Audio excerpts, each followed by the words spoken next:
And our next project for December's Kid Zone Take and Make Craft is a tree light garland. So we're going to make mine. It's made entirely out of paper, and so your kit has a lot of paper in it. It's also going to have some yarn, and it'll have two beads, either a silver one like this or a green one like this. So I have one of each of these today. And so let me show you your kit a little bit. It's going to come in a bag like this. Move that out of the way so I have room to work. And you're going to have lots of paper strips in different colors. And then you'll have some gray.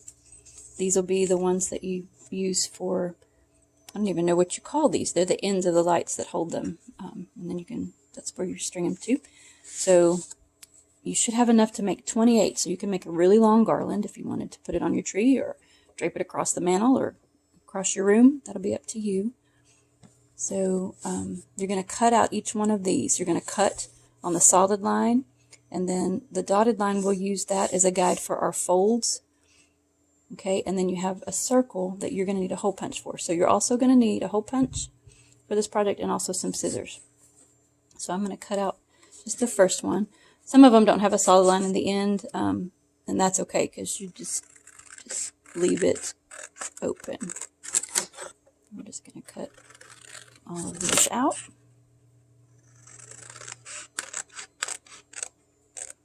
Okay. Well, if I get that one cut enough. Now I've only put one hole on these for a guide, but you're actually going to need two. So you're going to fold this in half. Okay, on that dotted line. It may not be exactly half, but it'll be close enough. Okay. And then while you've got it folded into two pieces, leave it folded and punch one hole and it'll get both of them. And they'll be exactly opposite each other. Okay? And you've got two that are folded. And now you're just going to want to fold along the lines. An easy way to do it is to just kind of fold each piece in half and find the closest line and slide it down. Or you can just go through like this. And this is going to give it its shape. And they don't have to be exact, but as close as you can get them. You're also going to need some glue or glue stick, which I've got to grab, but only for this holder. Everything else you won't need it. And you're literally just going to put one inside the other. I'm going to put the shortest one inside. Okay, and you can see it's got, you just want to kind of make the shapes. Thank you. And then a little bit of glue on the tab, not a lot, because it'll dry faster. You can even use tape, whatever you need to do to secure this. Well, it would help if my glue came out. There we go. So just a little bit. Hold it together until it will hold by itself.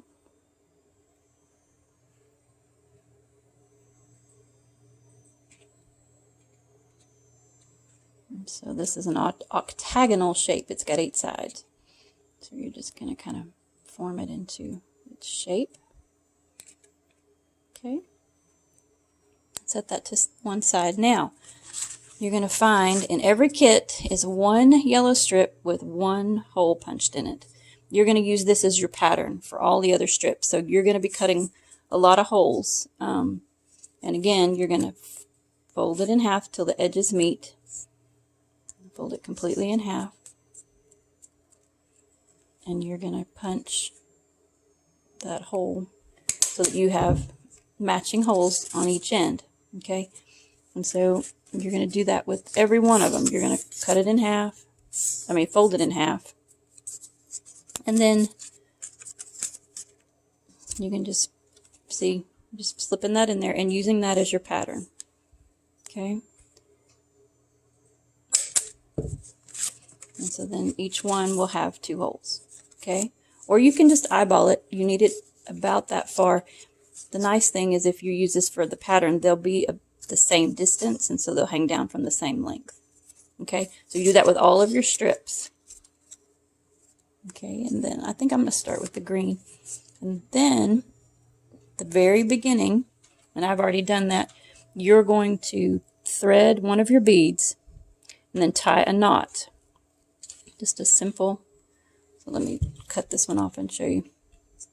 So you have to pretend that you don't already have this going on.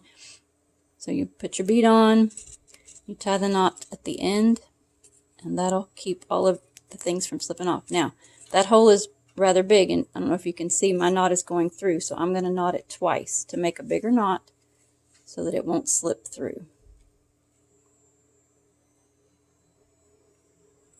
So test it and make sure. Okay, that's a bigger knot. I'm pulling, and I mean, if you pulled really, really hard, it would slip through, but so you can tie it 2 or 3 times just to make sure that it stays. Okay, so I'm going to just take these off and show you. It's a lot of yarn to deal with, and it's going to take you some time, but that's what makes it fun. I've got it knotted down here so it wouldn't come loose.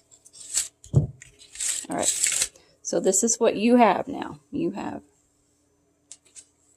all your thread, and now you have your bead tied on. I'm going to move all of this out of the way so that we can see what we're doing without any distractions. Okay.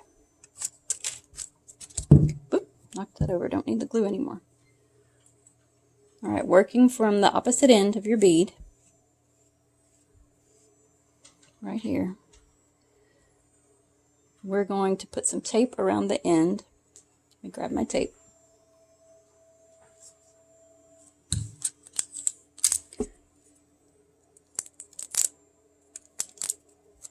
And we're going to wrap it to keep the yarn from unraveling. So you're just going to lay it on the tape and then roll it around, okay? Make it look like the end of your shoelace. It'll be easier to thread it through the holes. See? Okay.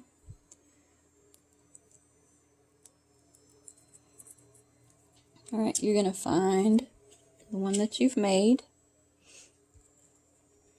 You're going to thread it through one hole.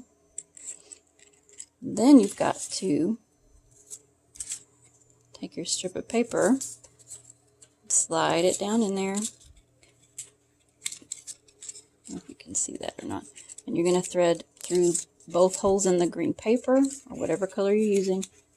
And then you've got to thread it through the other side. Okay, can you see that? So you're going to have to turn your paper so that the holes line up a little bit. Okay. So you've got it down in there.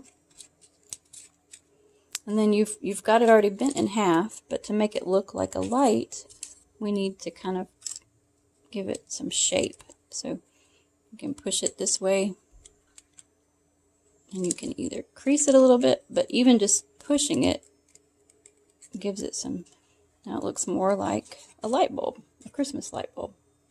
And you'll just do that, repeating it over and over. You can either make all of your little gray pieces first and then go back and do the colors, or you can do them each one as you go and thread them on, and pretty soon you'll have a garland. You can decorate with your own Christmas lights, don't even need electricity. I hope that you have a wonderful Christmas, and come and see us at the library. We would love to hear about your crafts. We would even love to see pictures. That's all I have for you today. Merry Christmas.